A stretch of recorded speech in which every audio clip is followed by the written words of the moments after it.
Hi, I'm Stephen Magill, VP of Product Innovation at Sonatype, and I'm super excited to be here today at the DevOps Enterprise Summit talking about the latest State of the Software Supply Chain report. So this is a report that Sonatype puts out every year and has been publishing for the last 7 years. I've been personally involved in the analysis for the last 3 years. A lot of that work was a collaboration with Gene Kim, those more recent analyses that we did.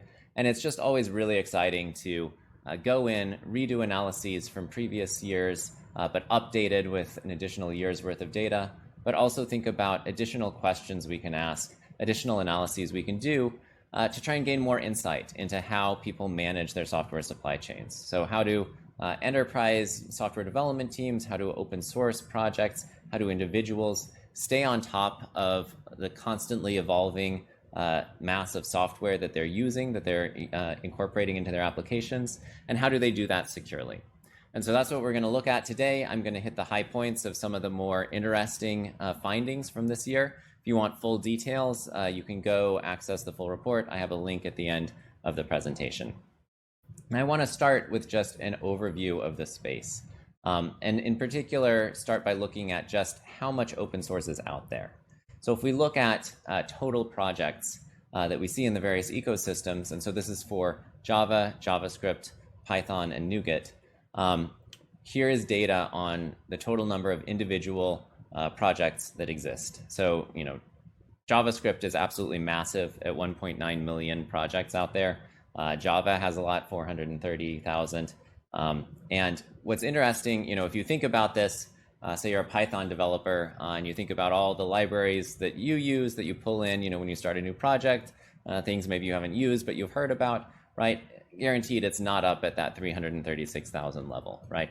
And we see that when we look at utilization. So if you go and you look at, for a particular ecosystem, how many of those projects actually show up in other projects, dependencies, are utilized in applications, it's a much smaller percentage of that full set of software. So Java, for example, is at the high end with 15% of those projects in Maven Central being utilized, and JavaScript is down at the low end. So if we look at NPM, only 2% of the projects that are published to NPM are actually utilized by other projects. The next thing I want to focus on is just sort of the growth, right? So yes, it's a small portion of these projects that are used, but still, it's a large number and it's growing, right?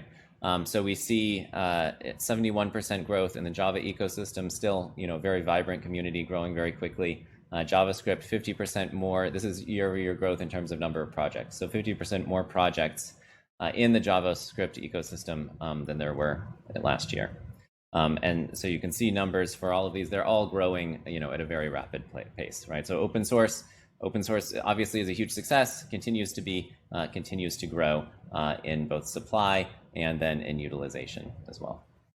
All right, so the next thing is just around the vulnerability landscape, right? So if you look at where do the vulnerabilities lie and how do they break down in terms of usage, what you see is a really interesting situation where it's the most popular projects that have most of the known vulnerabilities.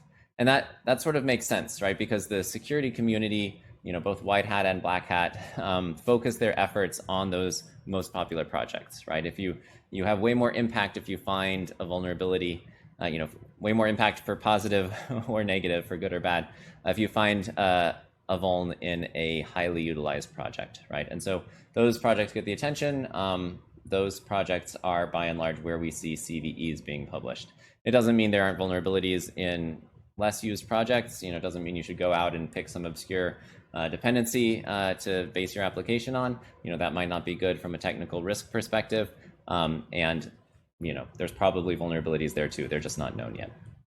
But what we see is, to take Java as an example, 23% of the 10% most popular project releases are vulnerable. And if you look at the 90% least popular projects, only 4% of those releases are vulnerable. And so here's a graphical representation of this. You can see this is broken down by decile, so per 10% sort of slice, right? The top 10% of, like I said, 26% of those are vulnerable. The next 10%, only 7% are vulnerable, 7%, 3%. But you can see it drops off very quickly. The height of these bars is the popularity. So you can see popularity is very skewed. Those top 10% of the projects are much, much more utilized, much more frequently utilized than the rest. And you can see the security community's attention basically mirrors that. All right, so the next thing to mention is just the huge increase we've seen in what we're calling the next generation software supply chain attacks. So this is things like dependency confusion, typo squatting, malicious code injection, sneaking code into a repository upstream. That has just exploded over the last couple of years. You can see, in 2020, it was down below 2,000 instances. In 2021, up at 12,000, 650% year-over-year increase in those numbers, which is just huge. And it's been good to see, there is awareness of this, like people are noticing. There's technology solutions out there that are starting to address these. And so the tools are catching up. You can stay safe with respect to these dependency confusion attacks, but it's important to know that they are happening, and they're happening more and more. All right, so for the rest of the analysis, I want to talk about, first of all, the data set that it's based on. So what we did is we looked at 4 million dependency upgrades. So cases where a dependency was upgraded from one version to another. There were 234,000 dependency versions represented across that data set. Now, this is a Java data set, so it is Java-centric, although I think a lot of the findings extend to other ecosystems as well. 40% of the open source projects that are out there occurred in